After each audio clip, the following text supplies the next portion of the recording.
পাকিস্তানের বিলাসী বিয়ের অনুষ্ঠানগুলো আসলে অনেক বেশি বিলাসী হয়। আপনি দেখে তাজ্জব পড়ে যাবেন। এসব বিয়েতে 1000 বা 2000 নয়, বরং 10 থেকে 15,000 মানুষের খাবারের আয়োজন করা হয়। বড় এলাকা জুড়ে বিয়ের প্যান্ডেল আর হান্ডি ভরে গুরুর কাটুয়া, গোস্ত, মাটন, কোরমা, সেই সাথে পোলাও, চিকেন, বিরিয়ানি এবং বড় সাইজের রুটি, আরও কত কি তৈরি করা হয় এসব বিয়ের অনুষ্ঠানে। আর এসব খাবারের সুঘ্রাণ আশেপাশের কয়েক গ্রাম জুড়ে ছড়িয়ে পড়ে। ইতিহাস আর ঐতিহ্যে ভরা পাকিস্তানের বিয়ের অনুষ্ঠানগুলোতে এতটাই বিলাসী আর মুখরোচক খাবার তৈরি করা হয় যা 5 স্টার হোটেলগুলোকেও হার মানায়। এসব খাবার একবার খেলে এর স্বাদ আর গন্ধ আপনার মুখে লেগেই থাকবে। পাকিস্তান যেমন বৈচিত্র্যময় একটি দেশ, তেমনি তাদের বিয়ের অনুষ্ঠানের খাবারের বৈচিত্র্য অনেক, যা আমাদের বাংলাদেশ থেকে অনেকটাই আলাদা। এসব বিয়ের অনুষ্ঠানে শত শত বাবুর্চির প্রয়োজন পড়ে। সঠিক সময়ে রান্না শুরু করে নির্দিষ্ট সময়ের মধ্যে রান্না শেষ করে সবাইকে আপ্যায়ন করাই হচ্ছে এদের কাজ। দর্শক, আজকের ভিডিওতে আপনাদেরকে দেখাবো পাকিস্তানের গ্রামাঞ্চলের বিলাসী বিয়ের অনুষ্ঠানগুলো কেমন হয়। তাহলে চলুন জেনে নেওয়া যাক।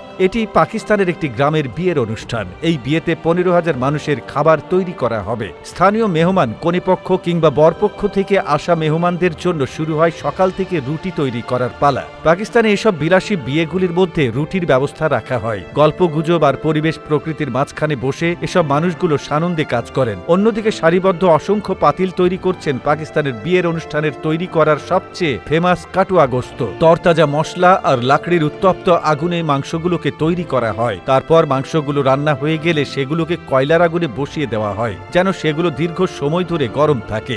অন্যদিকে তৈরি করা হয় বাসমতি চালের ভাত। চালগুলো ধুয়ে এনে সেগুলোকেও পাতিলের মধ্যে ঢেলে দেওয়া হয়। এদিকে বিয়ের স্টেজের প্যান্ডেল তৈরির কাজও প্রায় শেষ। রান্নাবান্না শেষ হয়ে গেলে এবার বর আসার অপেক্ষায় থাকে সবাই। একদিকে বাবুর্চি রান্নাবান্না নিয়ে ব্যস্ত, অন্যদিকে বর আসার অপেক্ষা করছেন কনেপক্ষ।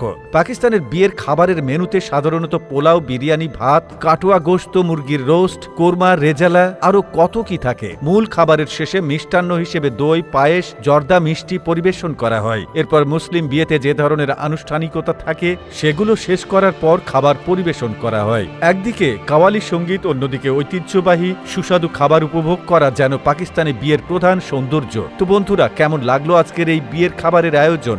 ভালো লাগলে কমেন্ট করে জানাবেন। সবাই ভালো থাকবেন, সুস্থ থাকবেন। ধন্যবাদ।